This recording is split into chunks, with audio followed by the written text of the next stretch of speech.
मैत्री को और बेल आइकन दबाना बिल्कुल न भूलें। सोचल सपना पूरई है गे, अगिया नहीं पूरा गई है गे। जहिया से तोरा देखलियो गे जान, दिलबा में बसल छौ तोरे परान। जहिया से तोरा देखलियो गे जान, दिलबा में बसल छौ तोरे परान। सोचल सपना पूरई है गे, अगिया नहीं पूरा गई है गे। सोचल सपना पूरई है गे, अगिया नहीं पूरा गई है गे।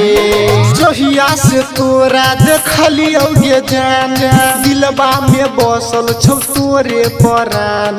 जहिया से तोरा देखलियो गे जान, दिलबा में बसल छौ तोरे परान। सोचल सपना पूरई है गे, अगिया नहीं पूरा गई है गे।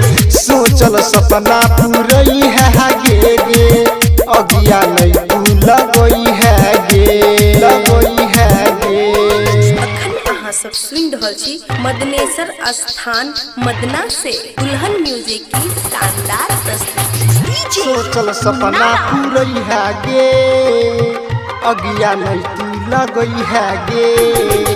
सोचल सपना पूरई है गे, अगिया नहीं पूरा गई है गे, गई है गे, गई है गे। बचपन से सोचने छियो हम हूँ जान गे, नहीं जेबे तू दोसरा संग, नहीं जेबे तू दोसरा संग। बचपन से सोचने छियो हम हूँ जान गे, नहीं जेबे तू दोसरा संग। तोरा याद में बसल छै दुनिया, जरूरे पूरई है गे रनिया। अपन बना गे तू अपन बनाना, अपन बना गे तू अपन बना। सोचल सपना पूरई है गे, अगिया नहीं पूरा गई है गे।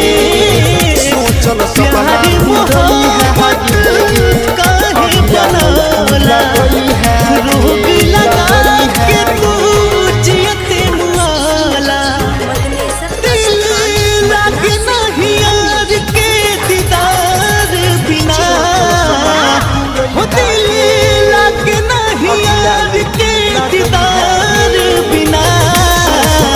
जी नहीं पाई रब्बा प्यार के बिना, जी नहीं पाई रब्बा प्यार के बिना।